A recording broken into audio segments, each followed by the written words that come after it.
Muy buenas tardes, yo soy Sharik Valeria Gómez Pardo y yo les voy a estar hablando sobre la importancia de las estrategias y mecanismos regulatorios. En el metabolismo celular, nada se va a dejar al azar.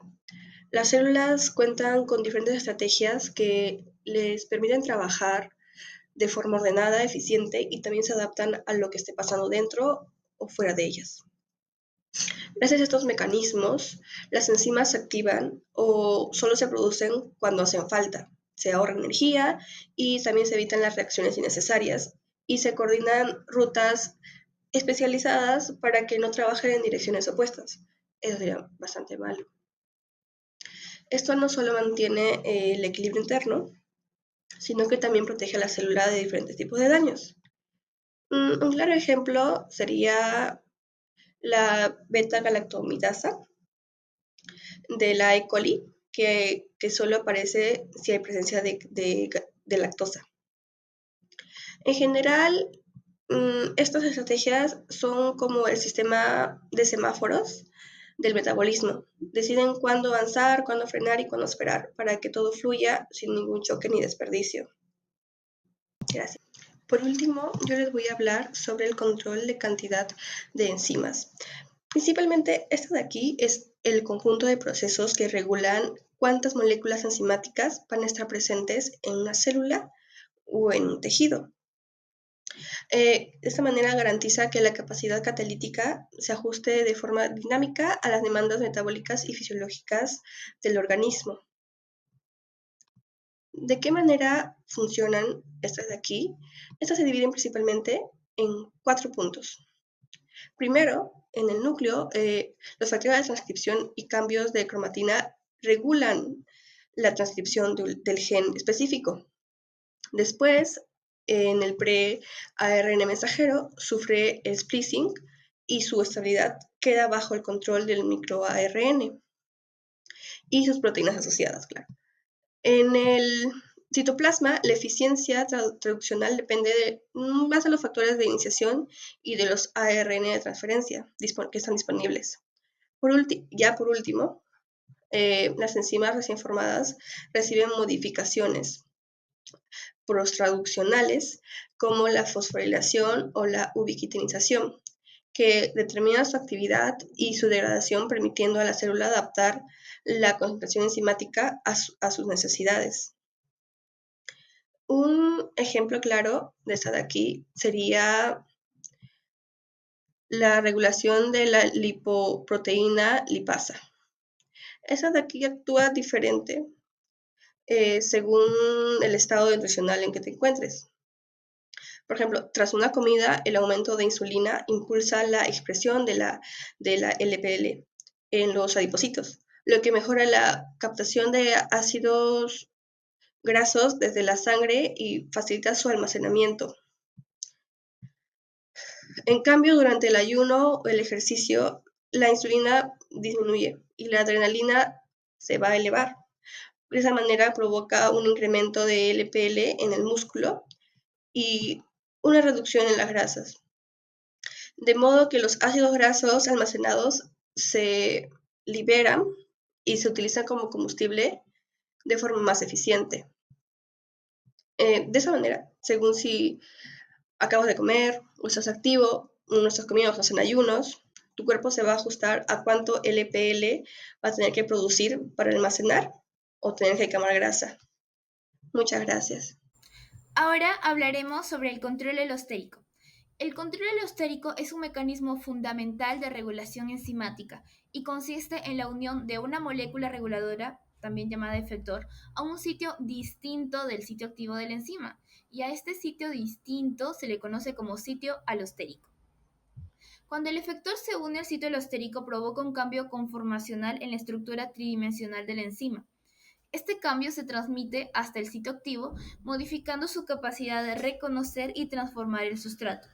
De esta manera, la enzima puede aumentar o disminuir su actividad catalítica dependiendo del tipo de efector que la regule.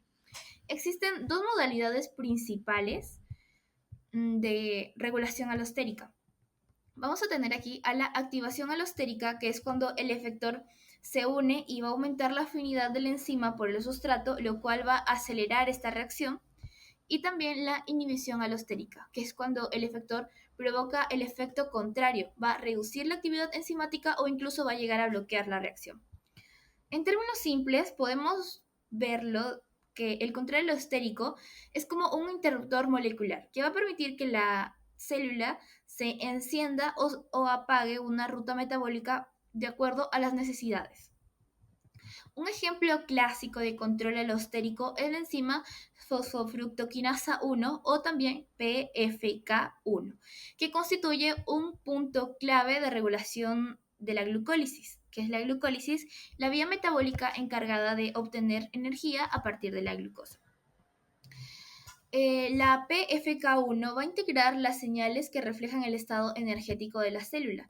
Cuando la célula necesite más energía, van a aparecer activadores alostéricos como el AMP y la fructuosa 2,6 bifosfato que van a estimular la enzima para acelerar la producción de ATP.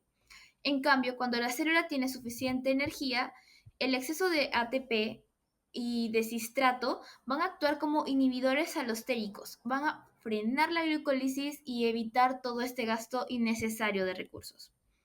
De esta manera, la PFK1 se comporta como un verdadero sensor energético que va a ajustar la velocidad de la glucólisis de acuerdo a las necesidades metabólicas de la célula. En conclusión, el control alostérico es un mecanismo clave de regulación enzimática porque ajusta la actividad de las enzimas de manera rápida y reversible. Gracias a esto, la célula puede mantener un equilibrio metabólico, evitar acumulaciones innecesarias de productos y adaptarse de manera eficiente a los cambios en sus necesidades y en el ambiente. Ahora me corresponde hablar sobre las múltiples formas enzimáticas, también conocidas como isoenzimas. Las isoenzimas son variantes de una misma enzima. Esto significa que aunque todos realizan la misma reacción química, tienen pequeñas diferencias en su estructura. Lo interesante es que estas diferencias hacen que las isoenzimas puedan encontrarse en distintos tejidos u órganos, y así adaptarse a lo que cada uno necesita. En otras palabras, cumplen la misma función general, pero lo hacen de forma especializada según el lugar donde se encuentran. ¿Cómo funcionan? Aunque catalizan la misma reacción, no todas las enzimas trabajan de la misma manera. Algunas tienen mayor o menor afinidad por el sustrato, lo que significa que necesitan más o menos cantidad de moléculas para funcionar bien. Otras alcanzan velocidades diferentes, es decir, unas trabajan de manera más rápida y otras de manera más lenta. También pueden variar su sensibilidad a los reguladores. En un tejido, una isoenzima puede estar muy activa, mientras que en otro está controlada o inhibida. Gracias a estas diferencias, el organismo puede ajustar el metabolismo de manera muy precisa. Por ejemplo, no es lo mismo el corazón que nunca deja de trabajar que el músculo esquelético, que puede estar en reposo y luego entrar en actividad intensa. Las isoenzimas permiten que cada uno de sus tejidos tengan el suministro de energía adecuado. Un ejemplo muy claro es la creatina sinasa, también llamada CK o CPK. Su función es catalizar la reacción entre creatina y ATP para formar fosfocreatina. Esta molécula funciona como una batería de energía rápida. Cuando el tejido lo necesita, libera un fosfato para regenerar ATP de inmediato. La CK tiene tres isoenzimas principales. La CK-MB, que se encuentra en el corazón. Esta es fundamental porque el corazón no se detiene nunca y necesita un aporte constante y muy eficaz de energía. La CK-MM, que está en el músculo esquelético. Gracias a ella, durante un ejercicio intenso podemos disponer de energía de forma rápida. Y la CK-BB, que se localiza en el cerebro y en otros órganos como pulmones o tracto gastrointestinal. Aquí ayuda a mantener la energía que requieren las neuronas para transmitir impulsos de manera continua. Además, estas diferencias tienen una gran utilidad en la salud. Por ejemplo, cuando se sospecha un infarto, se mide la CK-MB en la sangre. Si aparece elevada, es un indicador de daño en el tejido cardíaco. En conclusión, las enzimas son un mecanismo de regulación muy importante. Gracias a ellas, una misma reacción bioquímica puede realizarse en diferentes órganos, ajustándose exactamente a sus necesidades. Esto asegura que el metabolismo sea eficiente y equilibrado, y al mismo tiempo nos da herramientas diagnósticas muy útiles en la práctica clínica.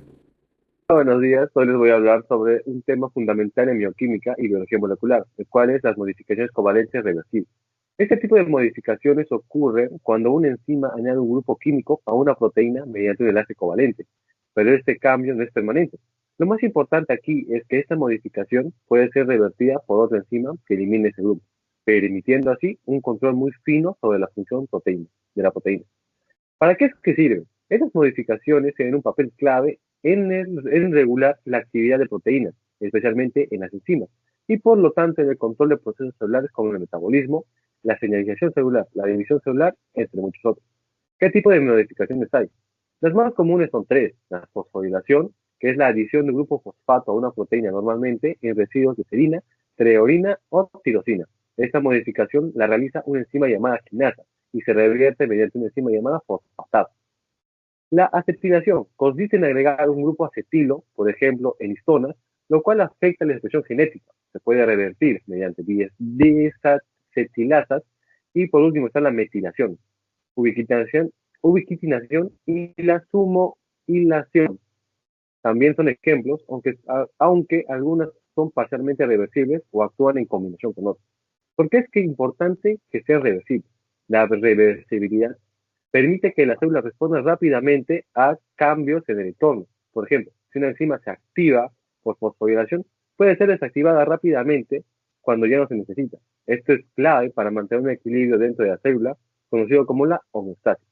Un ejemplo concreto de este sería el clásico de la enzima glucógeno fosforilasa, que se activa por la fosforilación para degradar glucógeno cuando el cuerpo necesita energía rápidamente. Cuando ya no se necesita esa actividad, una fosfatasa elimina el grupo fosfato y la enzima se desactiva. En conclusión, las modificaciones covalentes reversibles son como los interruptores celulares que regulan la actividad de muchas proteínas en nuestro cuerpo. Son esenciales para el control dinámico y eficiente de nuestro organismo. Prosiguiendo con la exposición, hoy voy a explicar la activación proteolítica, el cual es un mecanismo importante en la regulación de las proteínas, especialmente enzimas. ¿En qué consiste? Bueno, la idea principal es que las enzimas no se producen directamente activas, sino de una forma inactiva, llamada inicialmente proenzima o sigmógeno, para evitar que dañen la célula o el tejido donde se forman.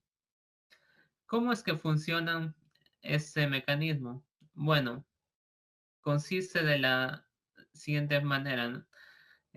Al inicio ocurre una síntesis de la proenzima, que es conocido como el simógeno, que es una célula inactiva.